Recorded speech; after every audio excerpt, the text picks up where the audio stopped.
বাংলাদেশ ফুটবলে আবারও বড় প্রশ্ন, কে হচ্ছেন জাতীয় দলের নতুন কোচ? গত কয়েক সপ্তাহ ধরে সবচেয়ে বেশি আলোচনায় থাকা নাম ক্রিস কুলম্যান। সাবেক ওয়েলসের কোচকে ঘিরে দেশের ফুটবল সমর্থকদের মধ্যে তৈরি হয়েছিল বড় প্রত্যাশা। অনেকেই ভেবেছিলেন এবার হয়তো সত্যি আন্তর্জাতিক মানের একজন কোচের হাতে নতুন পথ চলা শুরু করবে বাংলাদেশ ন্যাশনাল টিম। কিন্তু এখন সেই আশার মাঝেই দেখা দিয়েছে অনিশ্চয়তা।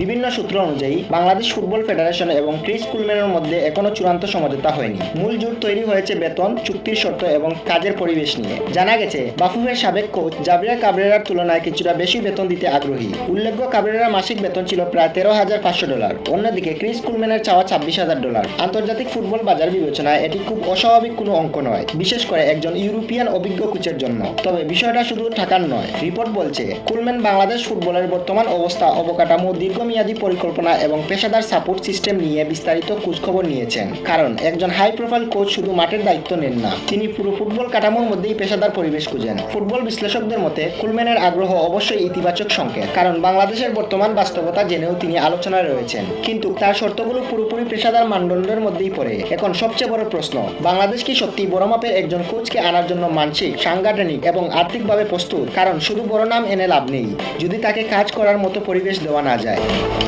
রিপোর্ট আরও বলছে, যদি কুলম্যানের সঙ্গে আলোচনায় সফল না হয়, তাহলে বিকল্প হিসাবে এমন কিছু কোচের দিকে যেতে পারে বাফুফে, যাদের আন্তর্জাতিক অভিজ্ঞতা থাকলেও শীর্ষ পর্যায়ে জাতীয় দলের পরিচালনার অভিজ্ঞতা তুলনামূলক কম। আর সেখানেই বাড়ছে সমর্থকদের উদ্বেগ, কারণ বাংলাদেশ ফুটবল এমন এক জায়গায় দাঁড়িয়ে আছে যেখানে ভুল সিদ্ধান্ত মানে আরও কয়েক বছর পিছিয়ে পড়া।